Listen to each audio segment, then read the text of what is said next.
ভগবান যার উপর কৃপা করেন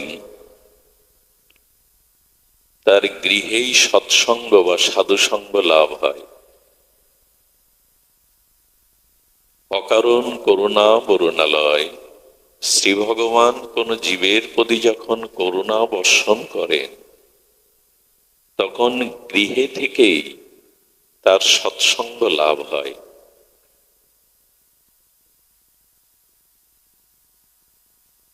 সৎসঙ্গ এবং ভজন এটি ওতপ্রোত জড়িত।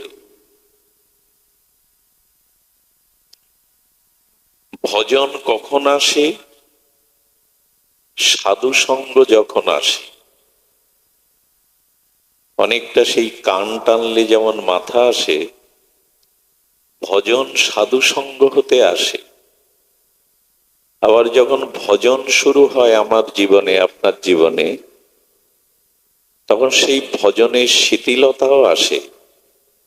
আবার সেই ভজনকে শিথিলতার স্খলিত হাত থেকে বাঁচাতেও সৎসঙ্গ দরকার। সৎসঙ্গ থেকে ভজন আসে, আবার ভজন থেকেই সৎসঙ্গ আসে। দুটো একে অপরের পরিপূরক।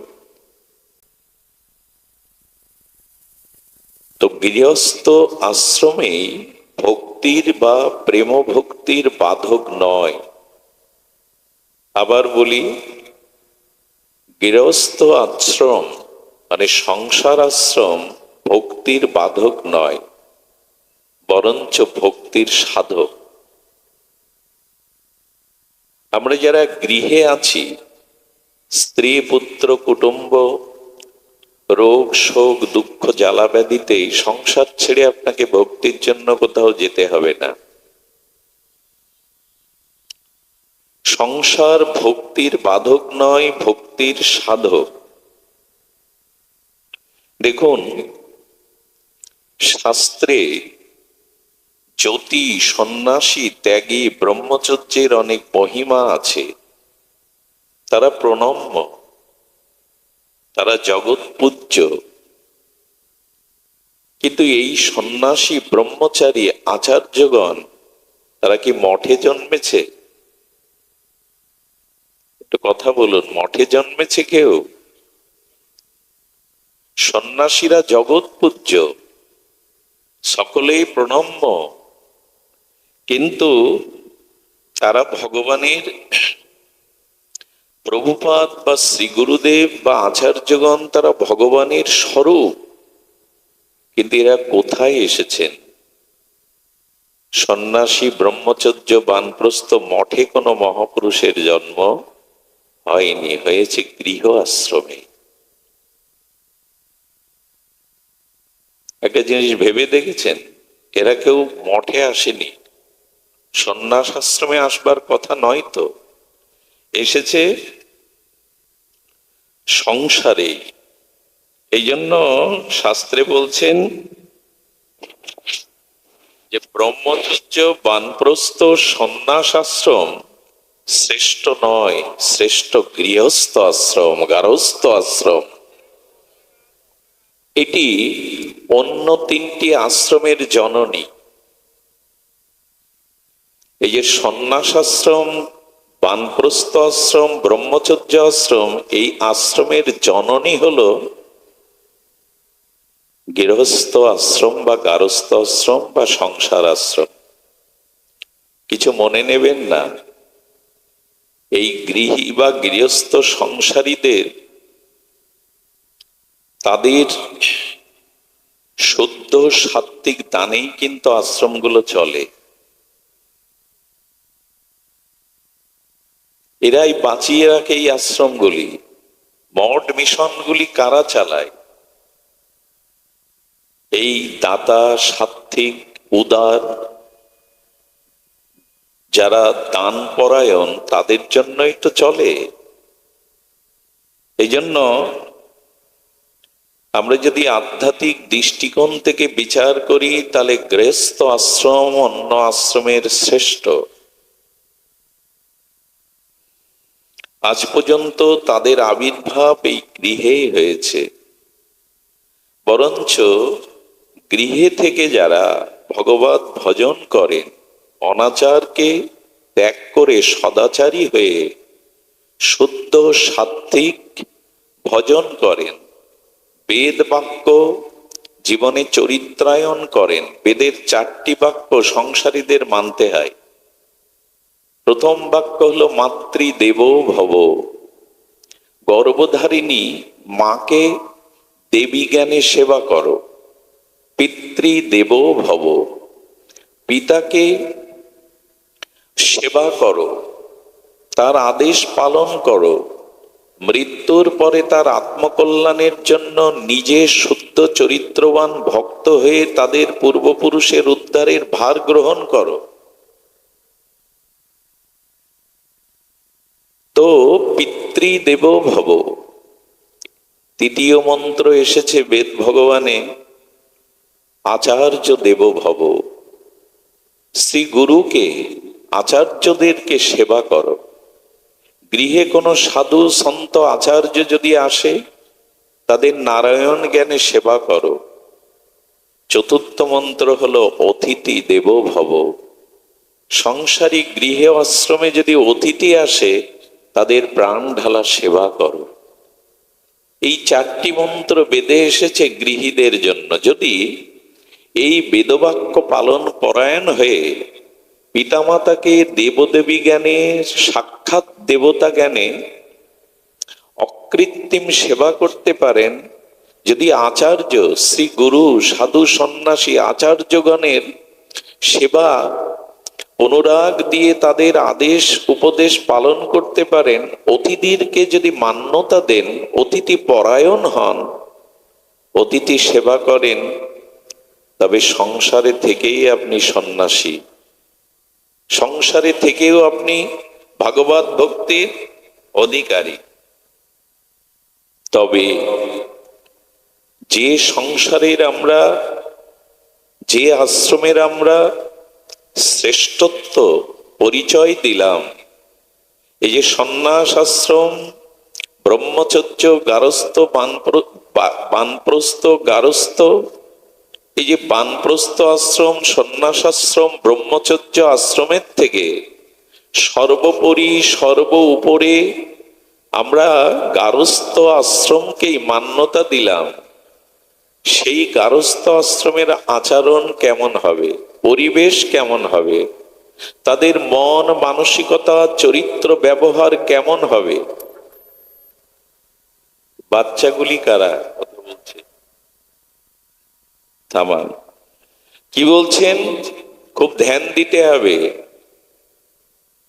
সমস্ত আশ্রমের জননী শ্রেষ্ঠ যে গারস্থ আশ্রম, তার পরিচয়, তার ব্যবহার, তার আঙ্গিকটা কেমন হতে হবে? মহাপ্রভু একটি সত্য দিয়ে দিয়েছেন, ছাড়ি অনাচার কর কৃষ্ণের সংসার। এই কথা বলেই কিন্তু আমাদের মাথায় সমর্থন দিলে হবে না ঘাড় বেঁকিয়ে, যে তাহলে আমরা সমস্ত আশ্রমের শ্রেষ্ঠ আশ্রমে আছি। সংসার বা গারস্থ আশ্রমের পরিচয় দিয়েছেন মহাপ্রভু। অনাচার যেখানে আছে সেটি শ্রেষ্ঠ আশ্রম, প্রকৃত গারস্থ আশ্রম নয়। সদাচার সম্পন্ন বেদের এই 4 মন্ত্র যারা চরিত্রায়ন করে চলেন, তাকেই শ্রেষ্ঠ বলা হয়েছে। আমরা সংসার গড়তে পারিনি, আর এই জন্য আজ গৃহে সংসারে শান্তি নাই। মহাপ্রভুর বাণীকে, মহাবাণীকে আমরা বহুমানন করিনি, মূল্যায়ন করিনি। আমাদের আর্য ঋষিদের শাস্ত্র বাক্য অনুসারে আমরা সংসার জীবন যাপন করিনি। অনাচারকে পরিত্যাগ করে সদাচারকে গ্রহণ করিনি।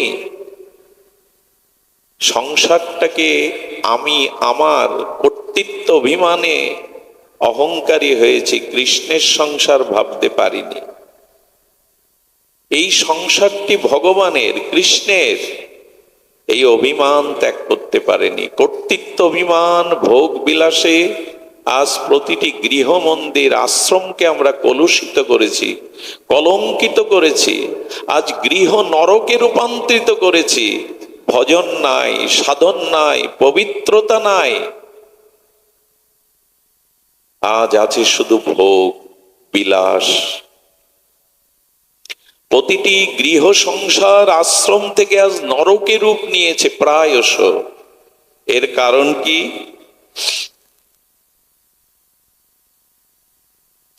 এর কারণ বিবাহোত্তর জীবনে স্বামী স্ত্রী তো সংসারের রূপকার।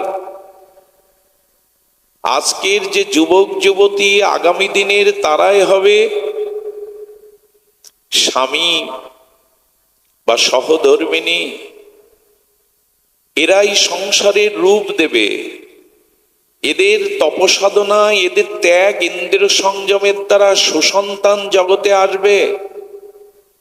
তাদের ইন্দ্রিয় সংযম, ত্যাগ, তিতিক্ষা, বৈরাগ্য দ্বারা এই সংসারকেই তারা স্বর্গ নয় বৈকুণ্ঠ সম করে তুলবে। কিন্তু দুঃখের বিষয়, আজ স্বামী স্ত্রী রূপে যারা সংসারে প্রবেশ করে তাদের সংযম আছে? বিবাহ কি শুধু ভোগের জন্য?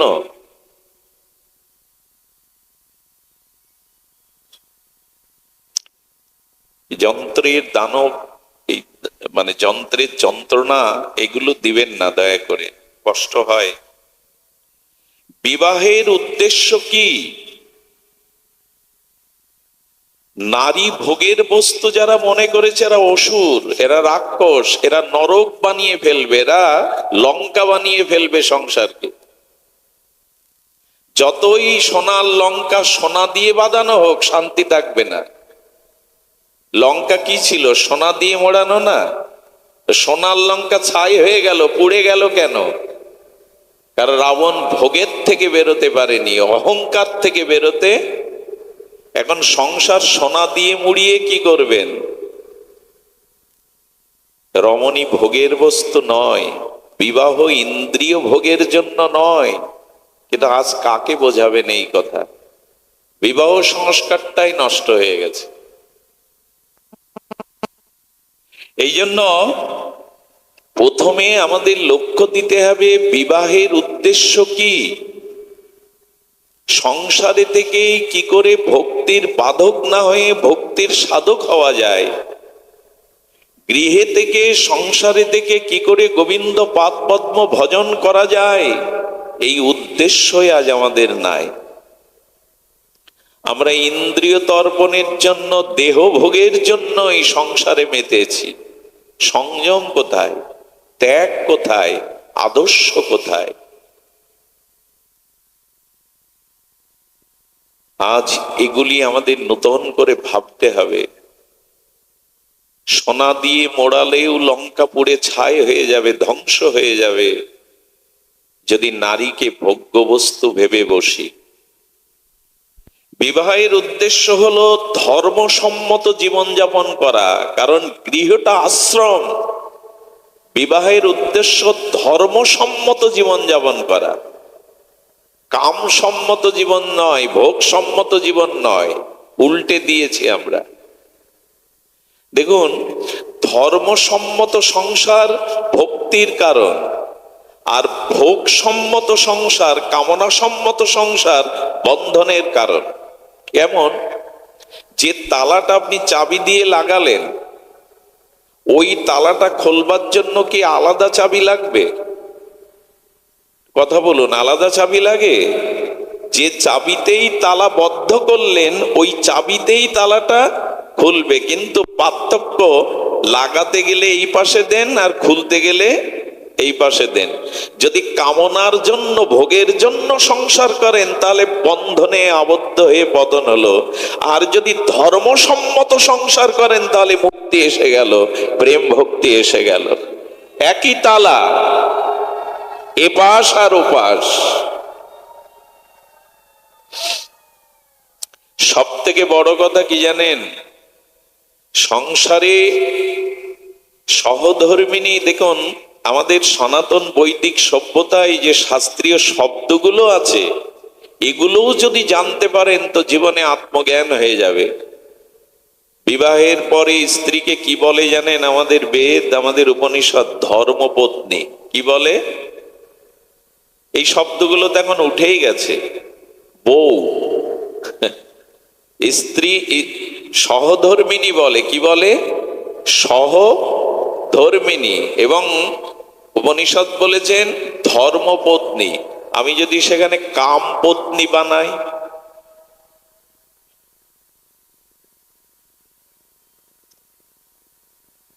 ওইগুলোই বাজাও, মোবাইলগুলোই বাজাও, আমি বন্ধ করি। বন্ধ করো না, বললাম তো আগে। জয় শ্রীরাধে। আমরা আসলে নিয়ম মানি না। আমি মসজিদের গায়ে লেখা দেখেছি যে মোবাইল বন্ধ করে ঢুকুন, ওরা, ওদের ভুল হয় না। এখানে আপনি 1000 বার বলবেন, বেজে উঠবে। জয় রাধে। তো ধর্মসম্মত জীবনযাপন করাই হলো বিবাহের উদ্দেশ্য। আমি একা ভার বইতে পারছিলাম না, তাই বিশেষ রূপে বহন করাকে বিবাহ বলে। আমি একা সাধন ভজন ধর্ম সেবা এই ভার বইতে পারছিলাম না, তাই সেই ধর্ম সেবা এই ভার বিশেষ রূপে বহনের জন্য ধর্মপত্নী আনলাম, সহধর্মিনী আনলাম। সহধর্মিনী কাকে বলে জানেন? স্ত্রী, বউ, বধূ এই শব্দগুলোর আলাদা ব্যাখ্যা, কিন্তু সহধর্মিনী কাকে বলে? স্বামীর সুখে সুখে, স্বামীর দুঃখে দুঃখী হয়ে, স্বামীকে ভোগের পথে, কামনার পথে আর পতন না ঘটিয়ে, স্বামীর ধর্ম কর্ম তপ সাধনায় ত্যাগ বৈরাগ্যে সহায়তাকারী হয়ে যে স্বামীকে যুগলের চরণে পৌঁছে দেওয়ার সহায়তা করে, এরই নাম সহধর্মিনী। শাখা সিঁদুর পরে ঘরে থাকলেই সে সহধর্মিনী না। স্ত্রী দুই প্রকারের, মায়েরা ভালো করে শোনো। স্ত্রী দুই প্রকারের, অবশ্য তাদের লক্ষণ 4 প্রকার বলেছে, কিন্তু স্ত্রী জাতি দুই প্রকারের আমাদের আচার্যরা বলছেন। এক বিদ্যারূপী স্ত্রী আর এক অবিদ্যারূপী স্ত্রী। যারা সংসারে ভার নিতে আসে, ভার হতে আসে না। যে সংসারে যায় সেই সংসারের ভার যারা বহন করতে আসে, এরা বিদ্যারূপী স্ত্রী, ভার হতে আসে না। তো বিদ্যারূপী স্ত্রী কি করে? নিজের চেতনা, নিজের জ্ঞান, নিজের ত্যাগ সেবা দিয়ে যারা স্বামীকে ভোগের পথ থেকে, কামের পথ থেকে, প্রবৃত্তি ইন্দ্রিয় তর্পণের পথ থেকে যারা মোড় ঘুরিয়ে দিয়ে যুগলের চরণ সেবায় হাত ধরে পৌঁছে দেয়, এরাই সহধর্মিনী, এরাই বিদ্যারূপী স্ত্রী।